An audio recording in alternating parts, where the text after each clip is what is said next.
Baik, Assalamualaikum warahmatullahi wabarakatuh. Kami dari kelompok 14 yang beranggotakan 3 orang. Yang pertama ada saya, Citra Imama dengan NIM belakang 15, lalu ada Mutiara Aisyah Reska dengan NIM belakang 96, dan Elvira Ladi dengan NIM belakang 66. Kelompok kami akan menjabarkan penelitian tentang analisis pengaruh pemberian trikokompos terhadap pertumbuhan tanaman cabai rawit. Yang pertama, latar belakang. Komoditas cabai rawit saat ini merupakan salah satu komoditas andalan petani sayuran di Indonesia karena kelebihan-kelebihan dari tanaman cabai rawit dan lonjaknya permintaan dari konsumen. Salah satu kelebihan dari tanaman cabai rawit sendiri yaitu pohon cabai rawit dapat ditanam di berbagai jenis lahan. Akan tetapi, agar tanaman ini dapat tumbuh lebih baik, maka dibutuhkan tanah yang gembur, pH netral, dan kaya akan bahan organik. Salah satu cara agar media tanam yang digunakan kaya akan bahan organik yaitu dengan menambahkan pupuk organik yang didefinisikan sebagai pupuk yang sebagian atau seluruhnya berasal dari tanaman ataupun hewan yang telah melalui proses rekayasa. Pupuk organik dapat berbentuk padat atau cair yang digunakan untuk mensuplai bahan organik untuk memperbaiki sifat fisik, kimia, dan biologi tanah. Salah satu contoh bahan pupuk organik yaitu jerami padi yang mengandung sumber hara mikro penting seperti seng dan silikon. Limbah jerami padi sangat mudah didapatkan di area persawahan sehingga pemanfaatannya dapat mengurangi masalah limbah. Sisa tanaman seperti jerami ini apabila dikomposkan juga berfungsi sebagai pupuk. Baik, selanjutnya ada rumusan masalah. Yang pertama, apakah terdapat perbedaan rata-rata tinggi tanaman cabai terhadap waktu percobaan? Lalu, apakah terdapat perbedaan rata-rata tinggi tanaman cabai untuk 4 dosis pupuk? Dan apakah terdapat perbedaan rata-rata tinggi tanaman cabai untuk 4 masa tanam? Selanjutnya, tujuan penelitian yang pertama, untuk mengetahui perbedaan rata-rata tinggi tanaman cabai terhadap keempat waktu percobaan. Yang kedua, untuk mengetahui perbedaan rata-rata tinggi tanaman cabai rawit untuk keempat dosis pupuk. Dan yang terakhir, untuk mengetahui perbedaan rata-rata tinggi tanaman cabai rawit untuk keempat masa tanam.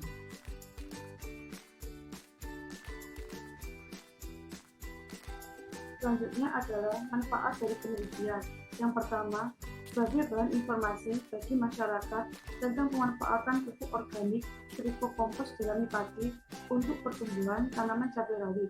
Yang kedua, penelitian ini diharapkan dapat mengurangi ketergantungan terhadap pemakaian pupukan organik.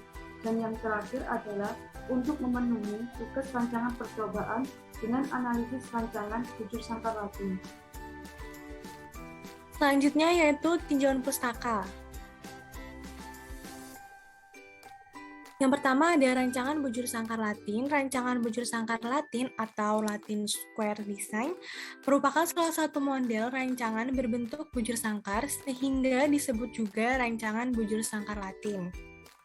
Syarat RBSL sendiri yaitu jumlah perlakuan harus sama dengan jumlah baris dan sama dengan jumlah kolom.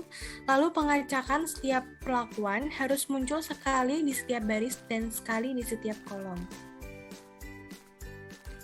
Rancangan ini digunakan apabila unit percobaan tidak homogen, di mana ketidakhomogenan tersebut diduga mengarah pada dua arah, sehingga pengelompokan perlakuannya berdasarkan kriteria yaitu pengelompokan ke arah baris dan ke arah kolom. Kelebihan dari RBSL ini sendiri yaitu mampu mengendalikan komponen keragaman unit-unit percobaan dari dua arah, lalu analisisnya relatif mudah, baris atau kolom bisa juga digunakan untuk meningkatkan cakupan dalam pengamatan kesimpulan, lalu kekurangannya sendiri yaitu jumlah ulangan harus sama dengan jumlah perlakuan, dan untuk jumlah perlakuan lebih kecil dari 4 akan mengakibatkan galat percobaan akan menjadi besar. Kemudian ada uji normalitas.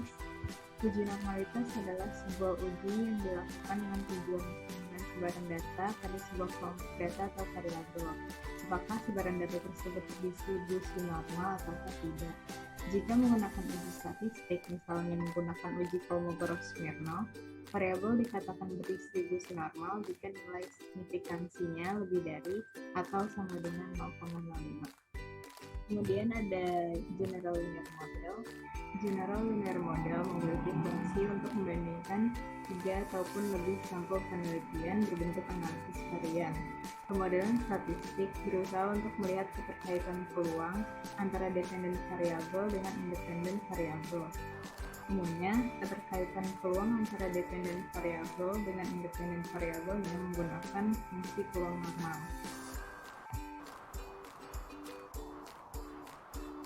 Selanjutnya yaitu uji homogenitas varians. Pengujian atau uji homogenitas bertujuan untuk meyakinkan bahwa sekumpulan data yang akan diukur memang berasal dari populasi yang homogen atau sama. Uji homogenitas ini digunakan untuk mengetahui apakah beberapa varian populasi adalah sama atau tidak. Selanjutnya adalah uji Duncan. Uji Duncan dapat digunakan untuk menguji perbedaan di antara semua pasangan perlakuan yang mungkin tanpa memperhatikan jumlah perlakuan. Untuk mengetahui respon pada perlakuan mana yang berbeda, pengujian pembanding berganda ini digunakan untuk uji lanjutan. Uji yang digunakan yaitu uji Duncan karena asumsi homogenitas varian pada uji sebelumnya terpenuhi atau asumsi varian sama. Baik, selanjutnya yaitu kita akan membahas tentang cabai rawit. Berikut merupakan klasifikasi cabai rawit. Cabai rawit sendiri memiliki banyak khasiat. Di antaranya, cabai rawit bisa menambah nafsu makan, menguatkan kembali tangan dan kaki yang lemas, bahkan juga melegakan hidung tersumbat pada sinusitis. Cabai rawit memiliki beberapa kandungan seperti capsaicin, capsantin, karotenit, alkaloid, dan beberapa vitamin lainnya. Tanaman cabai rawit termasuk tanaman semusim yang tumbuh sebagai perdu hingga 1,5 meter. Tanaman dapat ditanam di lahan kering dan di lahan basah. Kondisi lingkungan ini sangat berpengaruh terhadap pertumbuhan dan produksi cabai rawit. Menurut BPS, produksi cabai nasional mencapai 2,77 juta ton pada tahun 2020 dan Provinsi Jawa Timur sebagai produsen cabai terbesar di Indonesia dengan produksi 28,28%. Selanjutnya adalah trikokompos padi. Trikokompos adalah salah satu pupuk organik yang memiliki kemampuan dalam memperbaiki sifat fisik, biologi, dan kimia tanah. Secara fisik, kita lihat pemberian pupuk organik membuat tanah menjadi gembur. Tanah yang gembur membuat aerasi dan drainase tanah semakin baik. Jenis dan jumlah hara yang dihasilkan dalam pengkomposan padi dengan Trichoderma sp sebagai berikut. Selanjutnya, ini merupakan data penelitian yang kami gunakan dan kami olah dengan keterangan perlakuan T0 merupakan perlakuan tanpa pemberian pupuk trikokompos, lalu perlakuan T1 yaitu pemberian pupuk trikokompos dosis 5 ton, untuk perlakuan T2 yaitu pemberian pupuk dengan dosis 10 ton, dan T3 merupakan pemberian pupuk trikokompos jerami padi dosis 15 ton. Selanjutnya, yaitu kita akan memasuki pembahasan yang akan meliputi beberapa uji, asumsi, dan juga uji hipotesis. Yang pertama yaitu uji normalitas dengan menggunakan uji Kolmogorov-Smirnov. Dengan hipotesis yang pertama H0, yaitu data berdistribusi normal lawan HA, data tidak berdistribusi normal dengan kriteria kemudian H0 tidak dapat ditolak jika p-value lebih dari 5% dan H0 ditolak jika p-value kurang dari 5%.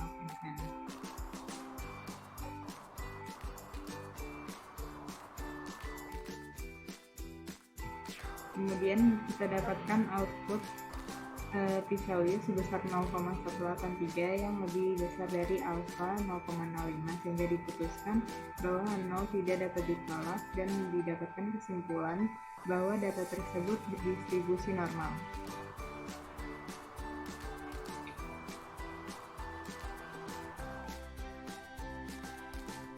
Selanjutnya yaitu uji General Linear Model.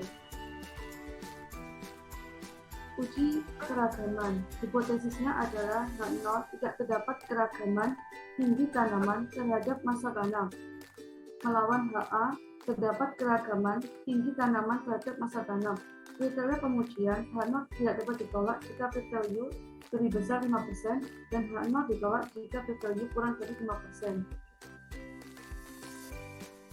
Untuk outputnya sendiri adalah dapat dilihat bahwa pada umur atau masa tanam didapatkan signifikansi sebesar 0,046. Keputusannya H0 ditolak karena berdasarkan tabel Best of Between Subjects Effect diperoleh nilai signifikan atau p-value sebesar 0,046 kurang dari alfa 0,05 sehingga dapat disimpulkan bahwa ada keragaman tinggi tanaman dalam populasi umur tanam. Baik, selanjutnya yaitu uji hipotesis. Di sini ada beberapa hipotesis yang kami uji, tepatnya ada 3, di mana yang pertama yaitu hipotesis apakah terdapat perbedaan rata-rata tinggi tanaman cabai terhadap keempat waktu percobaan. Lalu yang kedua, apakah terdapat perbedaan rata-rata tinggi tanaman cabai rawit untuk keempat dosis pupuk. Dan yang ketiga yaitu apakah terdapat perbedaan rata-rata tinggi tanaman cabai rawit untuk keempat masa tanam. Sebagai berikut. Didapatkan sama dengan output yang sebelumnya. Dari sini kita bisa dapatkan keputusan dalam uji hipotesis ini dengan melihat pada kolom SIG yang sebelah kanan dan pada baris percobaan, perlakuan, dan umur untuk memutuskan. Keputusannya, untuk hipotesis yang pertama tidak dapat ditolak karena diperoleh p-value sebesar 0,988 yang lebih besar dari alfa. Lalu hipotesis kedua juga tidak dapat ditolak karena p-value-nya juga lebih dari alfa. Dan hipotesis ketiga ditolak karena p-value kurang dari alfa. Sehingga disimpulkan terdapat perbedaan rata-rata tinggi tanaman cabai rawit terhadap keempat masa tanam, tetapi tidak terdapat perbedaan rata-rata tinggi tanam masa cabai rawit terhadap percobaan dan perlakuan. Kemudian ada uji homogenitas varians. Uji homogenitas varians ada hipotesis H0 yaitu galaktika J mempunyai varians homogen lawan AA galaktika J mempunyai varians heterogen. Dengan kriteria pengujian H0 tidak dapat ditolak jika p-value lebih dari 5% dan H0 ditolak jika p-value kurang dari 5%.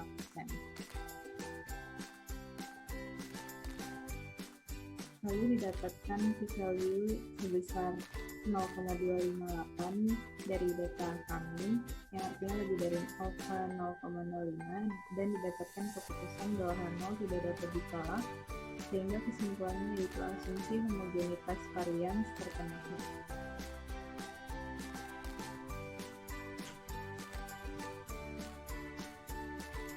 Yang terakhir yaitu uji dan trend.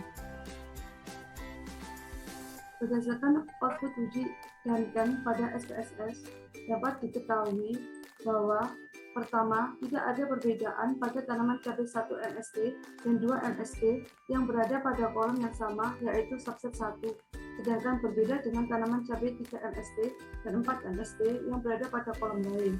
Yang kedua, tidak ada perbedaan pada tanaman cabai 2 NST dengan 3 NST dan 4 NST yang berada pada kolom yang sama pada subset 2.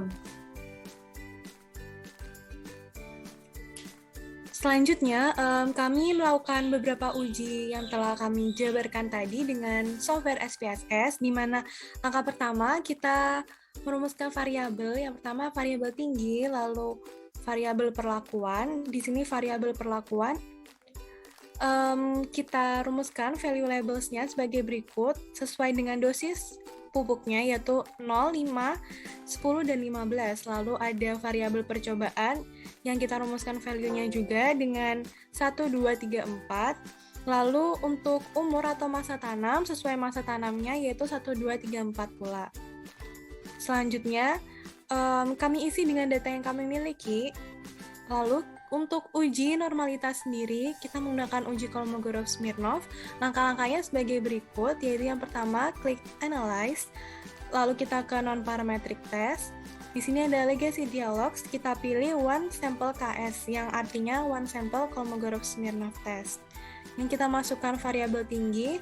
Lalu di sini pastikan untuk mencentang kolom normal dan kita oke, akan keluar hasil sebagai berikut, sesuai dengan yang telah kita jabarkan tadi, di mana signya merupakan 0,183. Baik, selanjutnya kita akan menguji keragaman atau general linear model dengan langkah-langkah sebagai berikut. Yang pertama, klik Analyze, lalu kita pilih General Linear Model, dan kita pilih Univariate, lalu di sini kita isikan tinggi ke kotak dependent variable, lalu perlakuan ke fixed factors, dan percobaan serta umur juga di kotak yang sama. Lalu di sini kita pilih model, kita custom modelnya di mana perlakuan, percobaan, dan umur kita masukkan ke kolom model. Lalu kita continue, dan langsung saja kita oke akan menghasilkan output seperti ini, yang telah dijabarkan pula pada presentasi kita sebelumnya. Di sini didapatkan hasil 0,046. Selanjutnya, kita akan uji homogenitas varians dengan langkah sebagai berikut. Kita klik Analyze, lalu kita compare means. Di sini kita pilih one way ANOVA. Kita masukkan dependent list di sini merupakan tinggi dan faktor di sini merupakan umur. Lalu kita klik option, jangan lupa untuk memilih homogeneity of variance test, lalu continue dan oke. Maka kita akan mendapatkan hasil sebagai berikut, dan kita lihat sig di sini lebih dari alfa, yang artinya asumsi homogenitas varian terpenuhi. Lalu selanjutnya kita akan uji dukan. Di sini klik Analyze juga. Kita lanjutkan ke General Linear Models, Univariate. Sama seperti sebelumnya, dependent variable dan fixed faktornya, lalu kita klik di sini ada post hoc. Di sini kita masukkan semua variabelnya, lalu kita uji dukan.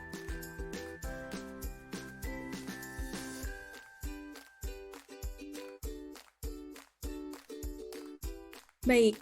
Di sini kita dapatkan output seperti yang ada pada penjelasan sebelumnya dengan interpretasi yang telah dijelaskan. Mungkin sekian praktik SPSS, kita lanjut ke penjelasan selanjutnya. Selanjutnya yaitu kesimpulan. Data analisis pengaruh pemberian P kompas piramid tadi memenuhi asumsi homogenitas varian, distribusi normal, dan memiliki keragaman.